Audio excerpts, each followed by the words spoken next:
Hello friends, आप सबका स्वागत है आपके अपने चैनल नुरसिद क्लासेस में। दोस्तों, आज के वीडियो में हम लोग चंद्रमा, पृथ्वी और तारे के बारे में पढ़ेंगे, यानी मून, अर्थ एंड स्टार्स के बारे में पढ़ेंगे। दोस्तों, क्या होता है कि ये देखिए, ये मेरा क्या है, ये हमारा चंद्रमा है, ये हमारा क्या है, चंद्रमा। तो जब सूर्य छिप जाता है, लगभग जब शाम के समय होता है, यानी 6 बजता है, जब सूर्य छिप जाता है तो आकाश में अंधेरा छा जाता है। तब चंद्रमा और तारे आकाश में दिखाई देते हैं। कभी अगर हम लोग रात को गर्मी के दिनों में जब सोते हैं तो हम लोग रात को क्या दिखाते हैं, आकाश में बहुत सारे तारे दिखाई देते हैं, बहुत सारे चंद्रमा दिखाई देते हैं, लेकिन सूर्य दिखाई नहीं देता है। तो इसमें से हम लोग बात करेंगे, चंद्रमा के बारे में पहले हम लोग बात करेंगे।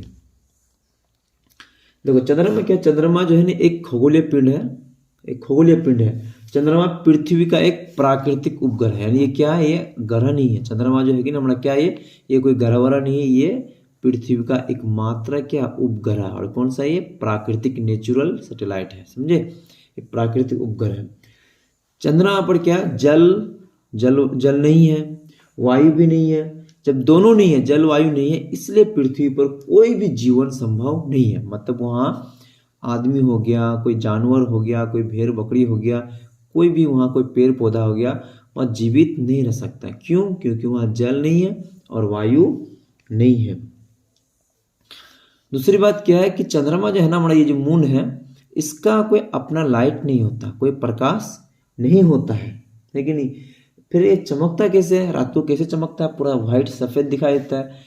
तो दोस्तों, ये जो है कि नहीं, ये किसके, सूर्य के प्रकाश से चमकता है। ये किसके प्रकाश से, सूर्य के प्रकाश से ये चमकता। कौन, हमारा मून, हमारा चंद्रमा, ठीक है नहीं।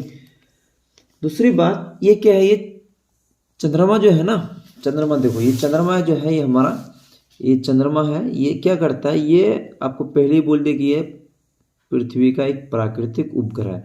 तो चंद्रमा जो है कि किसके, पृथ्वी के चारों ओर क्या करता है, ये चक्कर लगाता है, चक्कर लगाता है। क्यों? क्योंकि ये एक, पहला आती है प्राकृतिक उपग्रह, दूसरी बात ये पृथ्वी से क्या, बहुत बहुत छोटा है। कौन, हमारा चंद्रमा। ये पृथ्वी के चारों ओर चक्कर लगाता है।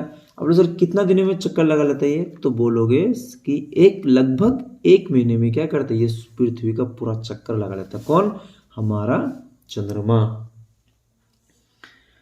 दूसरी बात यह है कि इसकी अगर बीच की दूरी बोले, किसके, चांद और पृथ्वी की, यानी ये अगर पृथ्वी और ये चांद है, दोनों की अगर बीच की दूरी बोले आपको, तो कितना हो जाएगा, 3,84,000 किलोमीटर हो जाएगा, है क्या नहीं। जैसे पृथ्वी और सूर्य के बीच की दूरी, अगर ये सूर्य है ना और ये पृथ्वी ले, तो इसे 1496 लाख किलोमीटर दूरी। देखिए, अगर ये आपका कौन है, ये अगर हम माने इसको पृथ्वी माने, है कि नहीं, पृथ्वी माने तो, और इसको सूर्य माने तो इसके कितना, 1496 लाख किसमें, किलोमीटर में दूरी है, किसकी, पृथ्वी और सूर्य के बीच की दूरी। उसी प्रकार आपका चंद्रमा पृथ्वी और चांद के बीच कितना दूरी है, 3,84,000, कितना, 3,84,000 किलोमीटर दूरी है। दूसरी बात, ये चंद्रमा जो है ना, किसके, पृथ्वी के सबसे निकटतम पड़ोसी है, यानी चंद्रमा सबसे पृथ्वी का क्या है, ये सबसे निकटतम में है, बहुत पास में है, बहुत ही बगल में रहता है, बहुत ही नियरेस्ट है। देखो, अब क्या है, हर आदमी का, हर इंसान का, हर व्यक्ति का कुछ ना कुछ सपना रहता है। जैसे हमारा कहीं, हमको ताजमहल देखने का शौक है। मेरा सपना ये है कि अगर अगर हमको फुर्सत मिले, टाइम मिले, तो हम कहाँ जाए, ताजमहल जाए। किसको देखने के लिए, ताजमहल को देखने के लिए, यानी आगरा जाए, आगरा में जाके हम ताजमहल देखें। सपना ये है कि गेटवे ऑफ इंडिया को देखे, सपना ये है कि लाल किला को देखे। ये सपना है, आदमी का सपना। तो आदमी का शुरू से ही बहुत बड़ा सपना था कि हम भी कहाँ जाए, हम भी कभी ना कभी कहाँ जाए, हम लोग चांद पर जाए। कहाँ पर, चांद पर जाए। आदमी ने कई बार कोशिश किया लेकिन नहीं जा पाया, लेकिन आखिरकार ये सपना भी क्या हो गया, आदमी का पूरा हो गया। कब पूरा हुआ, ये 21 जुलाई सन 1969 को, है कि नहीं, 69 में नील आर्मस्ट्रांग, कौन था, नील आर्मस्ट्रांग और एडविन एल्ड्रिन चंद्रमा पर पहुंचने वाले प्रथम व्यक्ति थे। ये दोस्तों, ये एग्जाम में कई बार पूछ चुका है कि चंद्रमा पर पहुंचने वाले प्रथम व्यक्ति के नाम बताइए, तो क्या बोलोगे, नील आर्मस्ट्रांग और एडविन एल्ड्रिन। कब गया था, बोलोगे 21 जुलाई सन 1969 है कि नहीं, 21 जुलाई सन 1969 ईस्वी में। यहाँ तक समझ गए होंगे, आशा करते हैं कि आपको यहाँ तक समझ में आएगा। अब हम लोग आते हैं चंद्रमा की कलाई। किसके बारे में पढ़ेंगे हम लोग? अब हम लोग पढ़ेंगे चंद्रमा की कलाई के बारे में पढ़ते हैं। देखो दोस्तों, चंद्रमा की कलाई क्या होता है? चंद्रमा की कलाई, देखो ये आपका मून है, ये चांद फुल मून है कि नहीं, ये फुल मून है। देखो जब चंद्रमा के प्रकाश क्या होता है, चंद्रमा के प्रकाश को हम लोग क्या कहते हैं? चांदनी कहता है कि नहीं। एक चांदनी, एक शायरी भी आप सुने होंगे। तो चंद्रमा के प्रकाश को हम लोग क्या कहते हैं? चांदनी कहता है। तो क्या होता है, जब चांद है ना, चांद के जो आकृति देखोगे, उसका आकार जब देखोगे, उसका रूप देखोगे, तो उसका प्रत्येक दिन हर रोज क्या करता है, उसका आकृति प्रतिदिन बदलती रहती है। इससे ही हम लोग क्या कहते हैं? चंद्रमा की कलाई कहते हैं। चंद्रमा को देखोगे कि कभी चंद्रमा पूरा फूल हो गया, पूरा गोल हो गया, प्लेट की तरह पूरा गोल हो गया, थाली की तरह। कभी देखोगे वो थोड़ा सा किसके तरीके कच्चा आ जाता है ना, कच्चा मतलब दार की तरह, उसको क्या कहता है हिंदी में? दाढ़ की तरह हो जाता है कि नहीं। फिर वो कभी वो पूरा हो जाता है, तो फिर वो कभी छोटा हो जाता है कि नहीं, यानी दराती की तरह ये कभी हो जाता है। तो इसी को हम लोग क्या कहते हैं? चंद्रमा की कलाई। यानी चंद्रमा कभी बड़ा हो जाता है, फिर उसे थोड़ा छोटा हो जाता है, फिर छोटा आता है, छोटा आता है, फिर कभी जब छोटा हो जाता है फिर वो बड़ा होता है, फिर बड़ा होता है, फिर वो एक दिन पूरा बड़ा हो जाता है। तो इसको हम लोग क्या कहते हैं? चंद्रमा की कलाई कहते हैं। यानी चंद्रमा की आकृति प्रत्येक दिन बदलती रहता है। चंद्रमा की आकृति रूप क्या होता है? प्रत्येक दिन बदलती रहती है। इससे ही हम लोग क्या कहते हैं? चंद्रमा की कलाई कहते हैं। अब हम लोग समझते हैं पूर्णिमा की रात। पूर्णिमा की रात, पूर्णिमा की रात क्या होता है दोस्तों? देखो जिस दिन चांद है, चांद क्या है, माने कि चांद ये है, तो ये अगर थोड़ा सा बड़ा हुआ, फिर थोड़ा सा बड़ा हुआ, फिर थोड़ा सा बड़ा हुआ, जिस दिन पूरा फुल हो जाता है, पूरा फुल मून होता है, यानी पूरा चांद पूरा प्लेट की तरह गोल हो जाता है, तो उसे हम लोग क्या कहते हैं? हम लोग पूर्णिमा की रात कहते हैं। समझ में आया? चंद्रमा क्या हो जाएगा? जिस दिन चांद यानी चंद्रमा पूरा गोल हो जाता है और पूरा बड़ा हो जाता है, उस रात को हम लोग पूर्णिमा की रात कहते हैं। इस दिन क्या होता है? इस दिन चंद्रमा में एकदम पूरा प्रकाश रहता है, बहुत प्रकाश होता है, पूरा रात एकदम क्या होता है? सफेद सफेद दिखाई देता है। अब अमावस्या की रात समझते हैं। अमावस्या की रात क्या होता है कि जिस दिन चांद क्या फुल हो गया, क्या हो गया? पूरा फुल हो गया, फिर वो क्या हो रहा है? घट रहा है, फिर वो क्या हो रहा है? घट रहा है, वो घट रहा है, फिर घट रहा है, फिर घट रहा है। एक दिन ऐसा आएगा कि चांद जो है ना, किससे?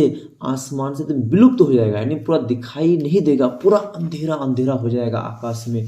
तो उस रात को हम लोग क्या कहते हैं? अमावस्या की रात कहते हैं। जैसे आप अभी अगर देखोगे तो आपको लगा पूरा अंधेरा दिख रहा है, क्योंकि चांद डूबने वाला है। तो अमावस्या रात किसे कहता है? कि जिस दिन चंद्रमा आकाश में दिखाई देना बंद हो जाता है, जिस दिन चंद्रमा आकाश में दिखाई नहीं देता है, उस रात को हम लोग क्या कहते हैं? जिस रात को चंद्रमा आकाश में दिखाई देना बंद हो जाता है, उस रात को हम लोग क्या कहते हैं? अमावस्या की रात कहते हैं। यानी चंद्रमा दिखाई देना बंद हो जाता है तो उसे हम लोग अमावस्या की रात कहते हैं। इस दिन पूरा अंधेरा छा जाता है। देखो ये क्या होता है कि जिस दिन हम लोग का चांद क्या होता है? पूरा छिप जाता है ना, पूरा जिस दिन ये इतना आया, इतना आया, इतना आया, इतना, फिर ये इतना हो गया, इसके बाद फिर पूरा चांद डूब जाता है, यानी पूरा खत्म हो जाता है। तो फिर उसके एक दिन बाद ये फिर क्या होता है? फिर नया चांद निकलता है, एकदम छोटा सा, एकदम दराती की तरह एकदम निकलता है। दराती है ना, जिसको हम लोग अपने भाषा में कहो कि कच्चिया, दराती की भांति निकलता है। तो इस चांद को हम लोग क्या कहते हैं? न्यू मून कहते हैं। न्यू मून यानी नया चंद्रमा कहते हैं। हम क्या कहते हैं इसको? नया चंद्रमा कहते हैं। ये दराती की भांति दिखाई देता है। दूसरी बात क्या है कि हमारा जो चांद है ना, वो क्या करता है? वो 14 दिनों तक, अगले 14 दिनों तक लगातार बढ़ते रहता है। अगले 14 दिनों तक वो क्या करता है? लगातार बढ़ते रहता है। मतलब जैसे आज चांद डूब गया, मान लो चांद डूब गया आकाश में, तो क्या करेगा? अब फिर तो कल निकलेगा, फिर परसों निकलेगा, इससे करते कितना दिन? 14 दिनों तक वो लगातार बढ़ते जाएगा। जिस दिन 15 दिन हो जाएगा तो पूरा फुल हो जाएगा, उसके बाद फिर वह 14 दिन तक फिर घटता रहेगा। दोस्तों आशा करते हैं कि यहाँ तक भी आपको अच्छी तरह से समझ में आए होंगे। अब हम लोग नेक्स्ट टॉपिक में आते हैं। अगला टॉपिक क्या हम लोग का? पृथ्वी। किसके बारे में हम लोग समझेंगे? अब हम लोग पृथ्वी के बारे में समझते हैं। देखो पृथ्वी है नहीं, थोड़ा हमको बैठने में असुविधा लग रहा है, अब हम लोग किस कह रहे हैं, पृथ्वी के बारे में बात करेंगे, है कि नहीं। पृथ्वी, देखो पृथ्वी क्या है, पृथ्वी जो है ना, पृथ्वी क्या है, ये देखो इसका आकार देख लो, रूप देख लो। आपको लगता है कि सर ये गोल है, नहीं नहीं, चपटा है, चपटा नहीं है, असल में ये उतना गोल भी नहीं है। तो ये कहो कि ये गेंद के जैसा आकार है। कौन, ये फुटबॉल देखे ना, फुटबॉल बॉल जब हम लोग क्रिकेट खेलते हैं, गेंद के आकार जैसा ये दिखाई देता है।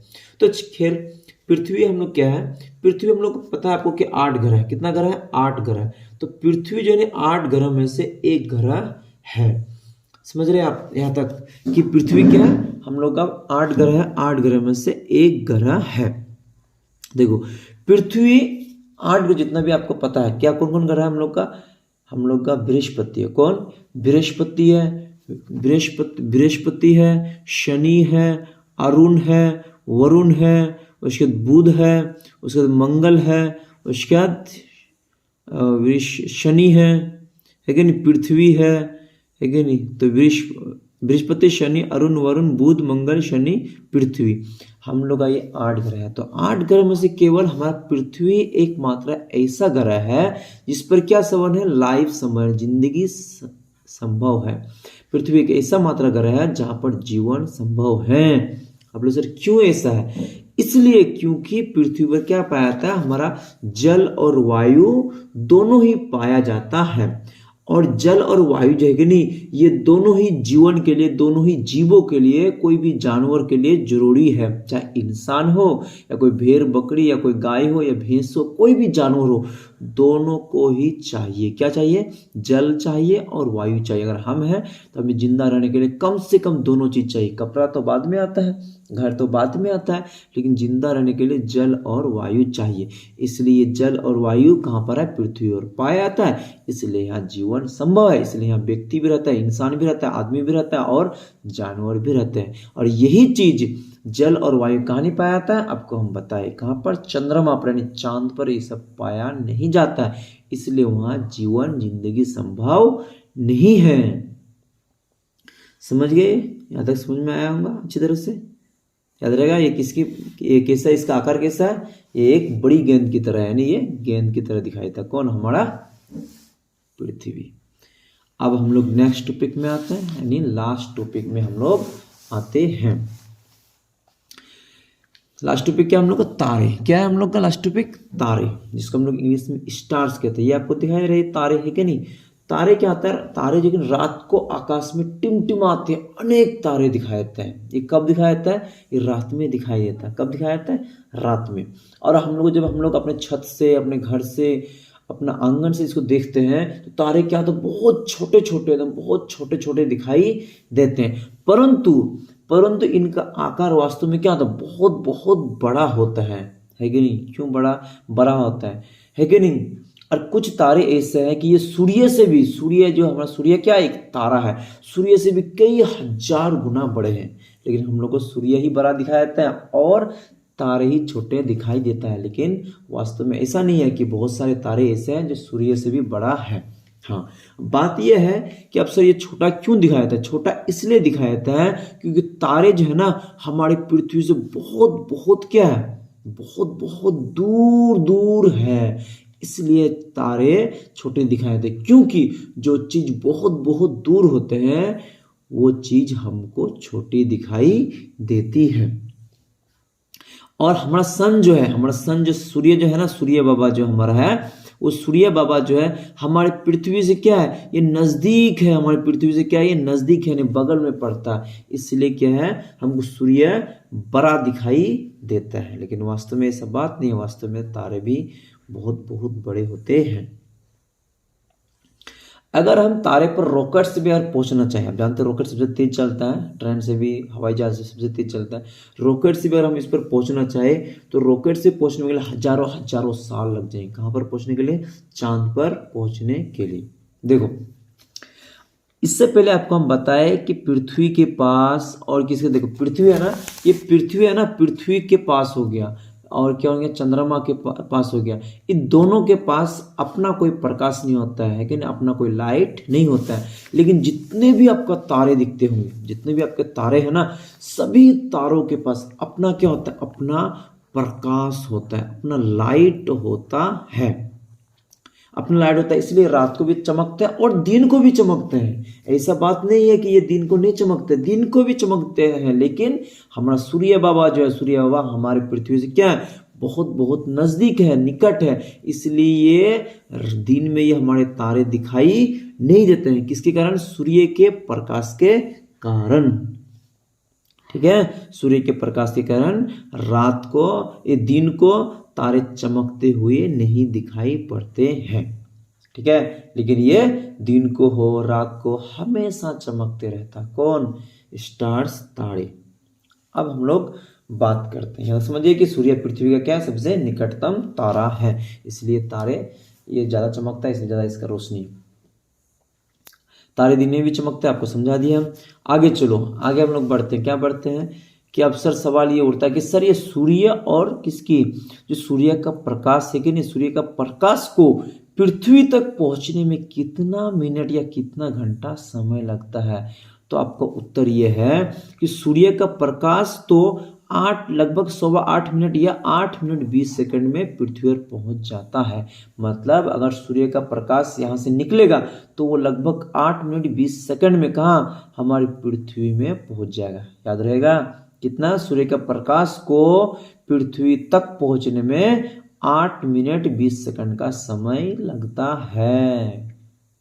और एक सवाल, चंद्रमा और पृथ्वी के बीच की दूरी कितना है? 3,84,000 किलोमीटर। और पृथ्वी और सूर्य के बीच की दूरी जी कितना? 1496 लाख किलोमीटर। तो दोस्तों आशा करते हैं कि आपको ये चैप्टर बहुत ही मजा आया होगा और आपको अच्छी तरह समझ में आया होगा।